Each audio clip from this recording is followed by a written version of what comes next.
Hello students, in today's class we are going to discuss minors and cofactors. Minor क्या होते हैं और cofactor क्या होते हैं ये जानने के लिए हम एक डिटर्मिनेंट लेते हैं। डिटर्मिनेंट हमने लिया, मान रखिए कि एक ऑर्डर 2 का डिटर्मिनेंट ले लिया जिसके एलिमेंट कुछ इस तरह से ले लिए हमने। तो हमारे पास इसमें 4 एलिमेंट्स हैं, तो इनमें 4 माइनर्स होंगे क्योंकि हर एक एलिमेंट के रिगार्डिंग एक माइनर होता है। ठीक है, माइनर्स को हम MIJ से रिप्रेजेंट करते हैं और ये जो है ये ith रो और jth कॉलम को डिलीट करने से मिलता है। तो हमारे पास अगर M11 लिखना है तो हमारे पास M11 मतलब फर्स्ट रो और फर्स्ट कॉलम को डिलीट करके जो भी हमारे पास बचेगा डिटर्मिनेंट की फॉर्म में वो हमारा माइनर हो जाएगा M11। मतलब A11 जो एलिमेंट है उसके रिलेटेड जो हमारा माइनर होगा वो ये 3 हो जाएगा इस केस में। इसी तरह से M12 में कोई प्रॉब्लम नहीं है। M12 में फर्स्ट रो और सेकेंड कॉलम के एलिमेंट्स को डिलीट करके जो भी बचेगा वो हमारा M12 मतलब minor of the element A12 हो जाएगा। ठीक है, इसी तरह से M21 की बात करें अगर तो हमारे पास M21 यानी कि ये तो 2 आ जाएगा, जबकि M22 के लिए क्या आएगा वो आ जाएगा 1। ठीक है, इतना समझ में आ गया। तो माइनर बेसिकली क्या है, अगर हम माइनर को फॉर्मली डिफाइन करने की कोशिश करते हैं तो माइनर हमारे पास आ जाएगा, minor is the determinant obtained by deleting ith row and jth column of a determinant. ठीक है, तो माइनर क्या हो गया, ये हो गया डिटर्मिनेंट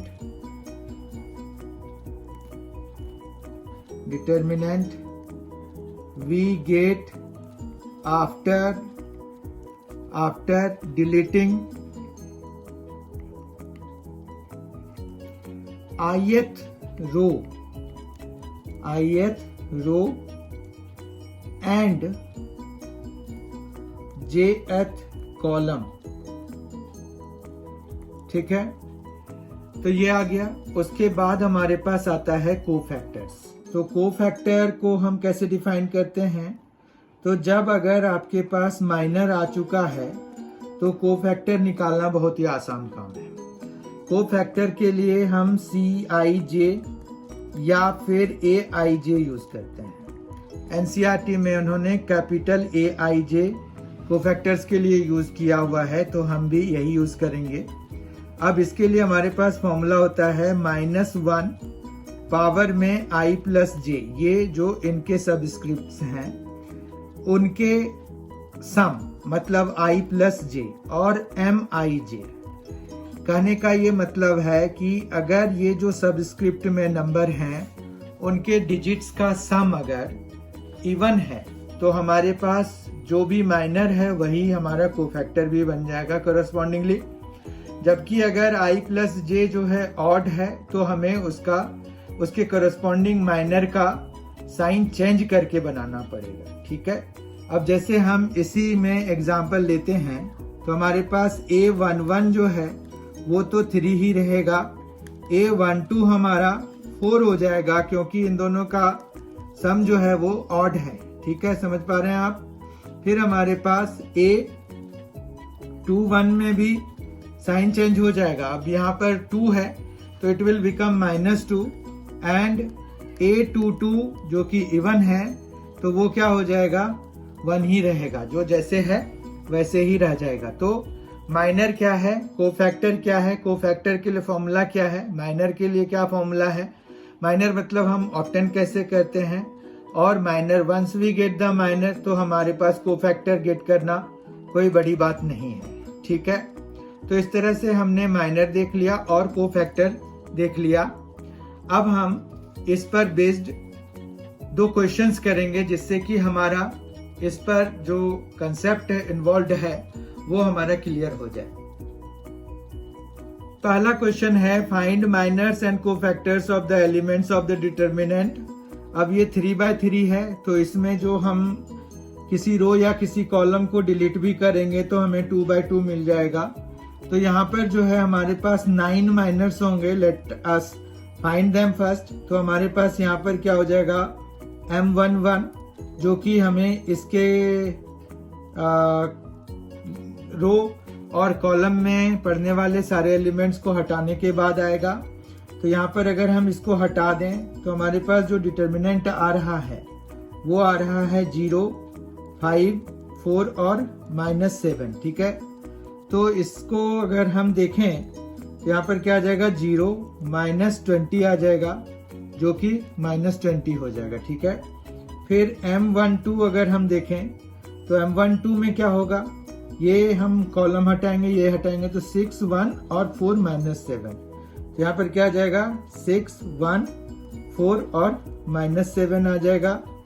इसको फिर वही डिटर्मिनेंट की तरह जो है हम सॉल्व करेंगे तो हमारे पास कितना आ रहा है, ये -42 और -4, तो ये आ जाएगा -46। समझ पा रहे हैं आप, यहाँ पर कोई दिक्कत नहीं है। फिर हमारे पास M13 की बात करें अगर, तो ये हमारा ये 5 वाले को छोड़ के तो 6, 1 और 0, 5 आ जाएगा। फिर इसको भी हम इवेलुएट कराएंगे तो ये 30 आ जा रहा है हमारे पास। M13 तक आ गया। फिर M21 अगर हम करें तो M21 में हम किस तरह से चलेंगे, ये वाला है तो इस रो में और इस कॉलम में छोड़ देंगे तो -3, 5, 5 और -7 कितना कितना हो गया -3, 5, 5 एंड -7। ठीक है, इतना। तो यहाँ पर कितना आ गया हमारे पास 21 -25, तो जो कि हमारा कितना हो गया -4। समझ में आ रही बात। फिर हमारे पास M22 के लिए क्या होगा, M22 के लिए हम इसमें कॉलम में जो भी आ रहा है, रो में जो आ रहा है छोड़ देंगे तो 2, 1 और फिर 5 -7। ठीक है, तो 2, 1, 5 -7, तो यहाँ पर कितना आ जाएगा -14 -5, जो कि -19 के बराबर हो जाएगा। ठीक है, फिर हमारे पास M23 जब हम निकालेंगे तो 2, 3 इसको छोड़ना है, ये और ये, तो 2, 1 और -3, 5, 2, 1 और -3, 5 हो जाएगा। तो ये आ जाएगा 10 + 3, जो कि 13 के बराबर है। ठीक है बात। उसके बाद हम आ जाते हैं M31 पे। M31 हमारे पास कितना है, M31 3, 1 को छोड़ के तो -3, 0, 5, 4। ये देखिए, हम अगर देखें इसको तो यहाँ पर क्या हो जाएगा, ये है, इसको छोड़ा तो -3, 0, 5, 4, तो -3, 0, 5, 4 ये आ गया यहाँ पर। उसके बाद हम इसको इवेलुएट कराएंगे तो ये -12 आ जाएगा।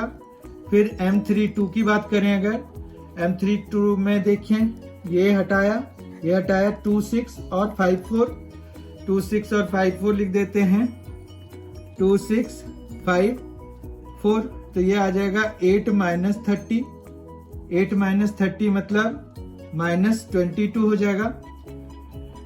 उसके बाद हमारे पास M33 जब निकालना है तो M33 में क्या होगा, जो तीसरा वाला है वो हटाना है। तो M33 में जब तीसरा वाला हटाएंगे तो 2, 6 -3 और 0, 2, 6 -3 और 0, 2, 6 -3 और 0 आ गया। इसको इवेलुएट जब कराएंगे तो ये 18 हो जा रहा है।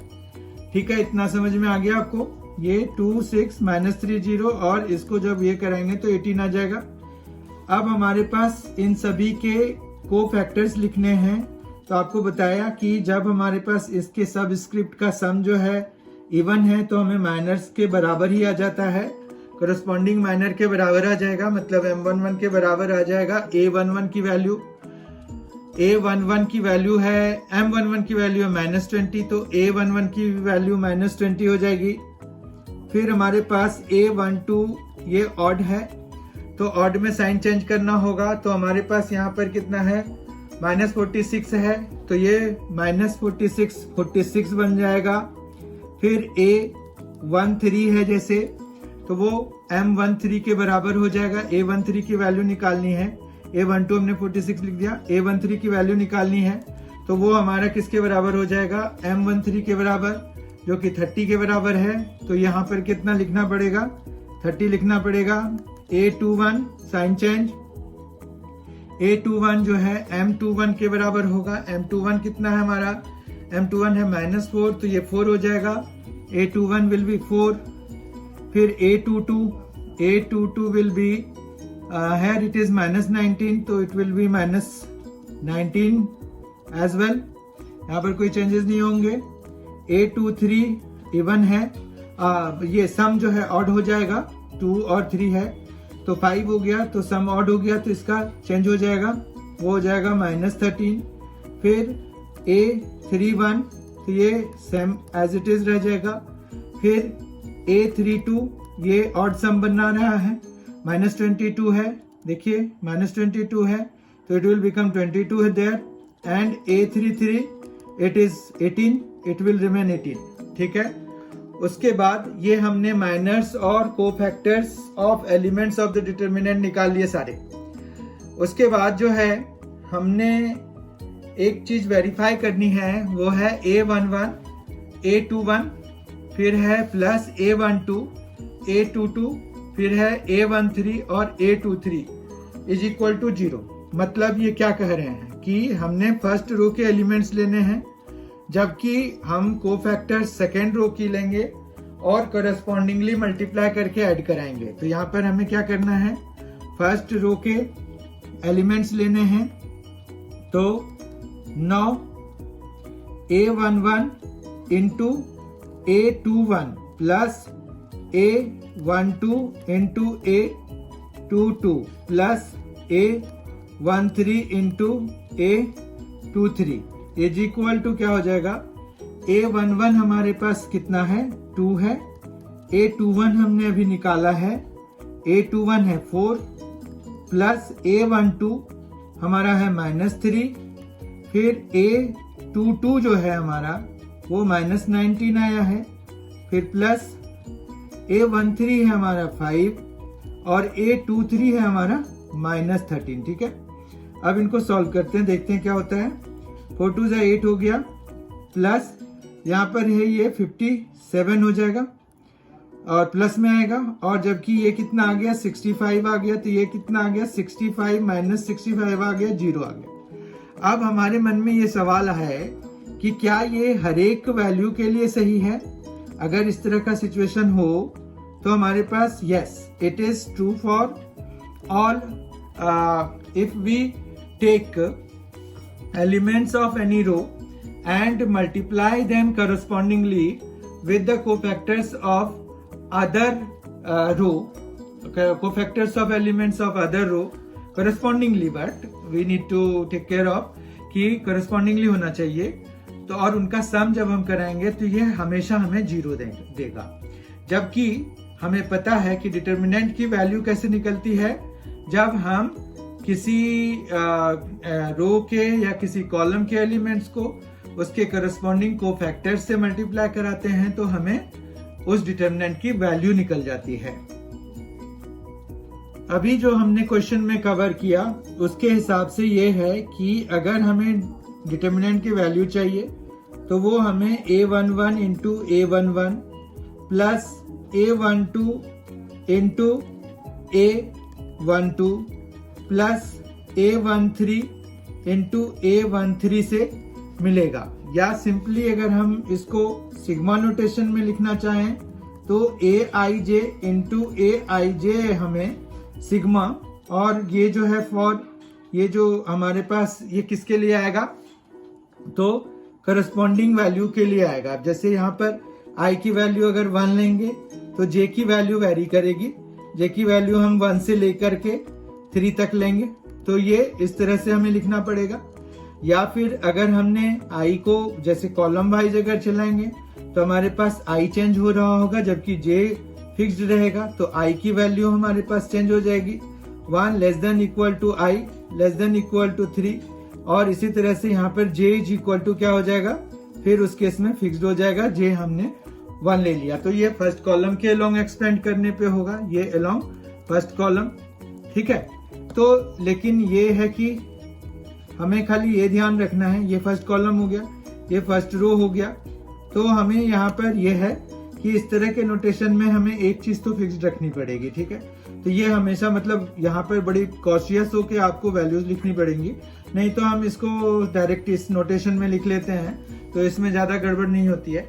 पर what if we are multiplying the value of any elements of any row or column with the corresponding elements of that row or column, the cofactors of that row or column, मतलब of different row or column। मतलब ये है कि अगर हम किसी रो के elements लें और उनको correspondingly हम दूसरे रो के एलिमेंट्स के कोफैक्टर्स के साथ मल्टीप्लाई करके ऐड कराएं तो हमें क्या मिलेगा। तो अभी हमने देखा था ये एग्जाम्पल में कि वैल्यूज की 0 आ रही थी, तो इस तरह से यहाँ पे जैसे A11 है, A12 हो जाए, A21 ले लें अगर, ठीक है, A11 के साथ A21 ले लिया, A12 के साथ में फिर से हमने A22 ले लिया, प्लस A13 के साथ में हमने A23 ले लिया, तो हमारे पास क्या हुआ, इसकी वैल्यू 0 आ जाएगी। ये सिर्फ इसी के लिए नहीं, आप अगर A11 के साथ में A31 भी ले लें तो भी वही आएगा, प्लस A12 के साथ में A32 ले लें, प्लस A13 के साथ में A33 ले लें तो भी ये 0 ही आएगा। सिर्फ यही नहीं, आप कॉलम वाइज भी अगर करेंगे तो वो भी आपको 0 ही दे जाएगा। इसी के बेसिस पर आइए हम अगला क्वेश्चन करते हैं। ये क्वेश्चन है, in a square matrix A11 is equal to 4, A12 is equal to -2, A13 is equal to 1 and A21 is equal to 2, A22 is equal to k and A23 is equal to 2, where Aij represents the element in ith row and jth column while Aij represents cofactor corresponding to the Aij element। तो यहाँ पर ये तो खैर usual notation से ही उन्होंने use करा हुआ है, ये तो कोई दिक्कत नहीं है।